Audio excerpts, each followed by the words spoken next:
और जो पुलिस वाला था उसने डंडा लिया और के हाथ आगे करो और रस्सी से बांध के पीछे भी मारा खूब और वो लटका दिया। और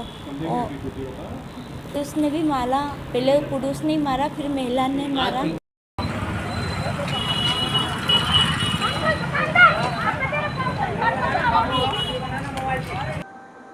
एक तरफ प्रदेश के मामाजी अपनी लाडली बहनों के लिए क्या कुछ नहीं कर गुजर रहे हैं और दूसरी तरफ मामाजी की पुलिस, जरा देखिए तो सही उनकी लाडली बहनों के साथ कैसा सलूक कर रही है।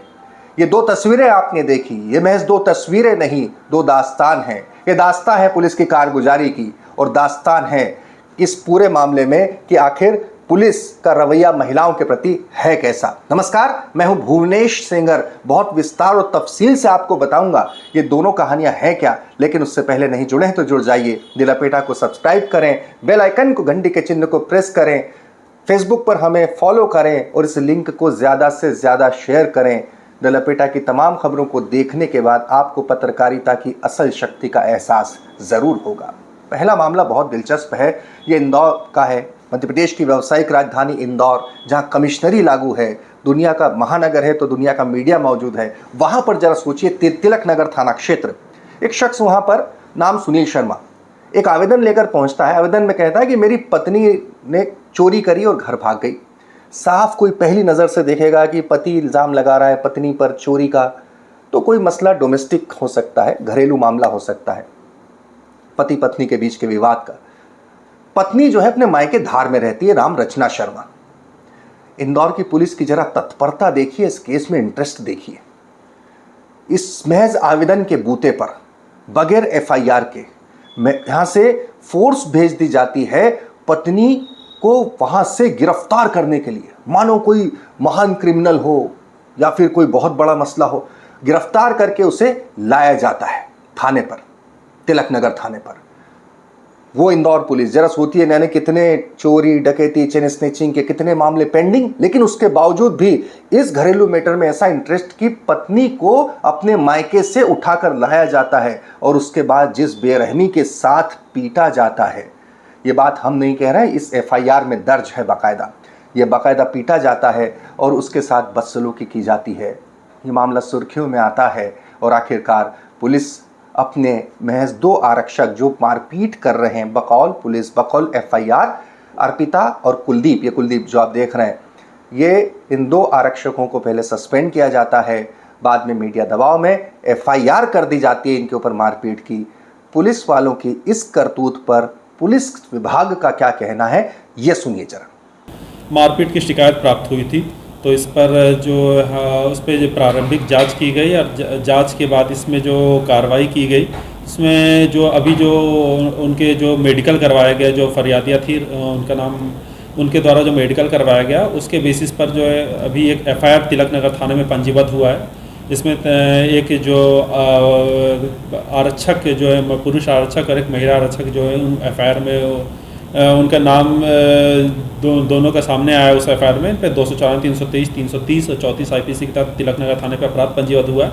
और इसके अलावा जो उनकी शिकायत प्राप्त हुई उस पर जो एक जो जांच भी चल रही है, उस पर जो विभागीय कार्रवाई है वो भी की जाएगी। वाह डीसीपी साहब, तो दो आरक्षक, इनके खिलाफ आपने कार्रवाई कर ली। क्या पुलिस महकमे की हायरार्की में दो आरक्षकों की इतनी हैसियत होती है कि वो अपने बूते चले जाएं, किसी महिला को दूसरे जिले से उठाकर ले आए, बुरी तरीके से साथ मारपीट करें इतने बड़े थाने में? आप जरा सोचिए। और मजे की बात, हमारे पास में रोजना एफआईआर में जो लिखा गया वो तो आपने सुन लिया डीसीपी साहब की जुबानी, हमारे पास उस रोजनामचे की कॉपी भी है। रोजनामचा यानी रोज जो गतिविधि होती है रोजमर्रा की, वो एक थाने के एक रजिस्टर में दर्ज होती है। उस रोजनामचे में ये लिखा है आपके ही पुलिस के अधिकारी के द्वारा कि महिला नाटक कर रही है, ऐसा कुछ नहीं हुआ मारपीट वगैरह। किसी भी चीज़ के दो सच नहीं हो सकते ना, सच तो एक ही होगा। या तो आपकी एफआईआर सच्ची है या आपका रोजनामचा सच्चा है। तो सवाल यहां पर यह उठता है कि पुलिस बचा किसे रही है। महज दो आरक्षकों की बलि चढ़ाकर, इसमें रोजनामचे में लिखा है कि एसीपी के आदेश पर उन्हें उठवाया गया था, उस महिला को उठवाया गया था। जिस महिला के साथ इतनी बदसलूकी हुई, जिस महिला के साथ मारपीट हुई, जिस महिला के साथ हिंसा हुई, कथित तौर पर जिसका हाथ तोड़ दिया गया, आखिर वो किसके इशारे पर था? क्या यहाँ पर पुलिस आला अधिकारियों को कहीं बचा तो नहीं रही है? इन तमाम तथ्यों को देखने के बाद कोई भी इस बात पर कह सकता। मामा जी गौर करिए, आपकी लाडली बहना के साथ आपकी चलो वो सब पे मतलब खबर पहुंचाते रहते, दबाव बनाते रहते। घर पे पुलिस भी पहुंची ही रात को 8:30 बजे, और पुलिस लेडीज़ महिला कांस्टेबल आई थी। वो बोले कि चलो आपने चोरी करी है और आप हमारे साथ चलो। तो बिना सूचना के ही वो लोग आए थे। जब जब भी सूचना दी हम बराबर आते रहिए। और किन पुलिस वालों ने आपके साथ मारपीट की है? वो सिविल जज थे, दोनों महिला।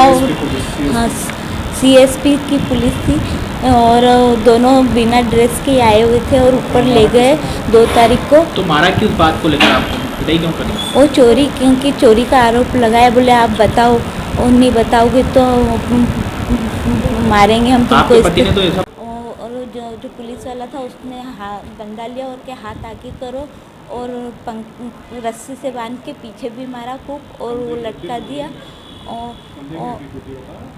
उसने भी मारा, पहले पुरुष ने मारा, फिर महिला ने मारा। शिकायत लेके वरिष्ठ अधिकारियों के पास आए तो आगे भी आपको दिखाते हैं, बात एक मसले की नहीं है। अगला दृश्य देखिए, बिल्कुल ठीक देख रहे हैं आप, और जिस कार में देख रहे हैं वो पुलिस की नहीं, लेकिन उसके अंदर सारे पुलिस वाले मौजूद हैं। एक महिला कार के बोनट पर लटकी है, और लटकी स्थिति में पुलिस वाले ही उसे थाने के भीतर ले जा रहे हैं। लाडली बहना मसला नहीं है तो मानवीयता का भी मसला है। पुलिस के भीतर इतनी इंसानियत नहीं कि रुक जाए, रुककर पहले उसे उतार ले, समझा ले। ये पुलिस का किसी भी इंसान का फर्ज होता है। लेकिन यहाँ पर कार के भीतर बैठे, ये मसला है नरसिंहपुर के गोटे गांव का। नया बाजार से यहाँ पुलिस गिरफ्तारी करने गई थी। कुछ नशे के आरोप में जो लिप्त थे उनके लड़कों की बताया जाता है। पुलिस के मुताबिक उनकी माँ जो है वो आती है, बोनट से लटक जाती है। पुलिस उसी अवस्था में उसे थाने के भीतर ले जाती है। इस पूरे मसले पर भी इस कार में सवार एक सब इंस्पेक्टर समेत 2 आरक्षकों को सस्पेंड कर दिया गया है।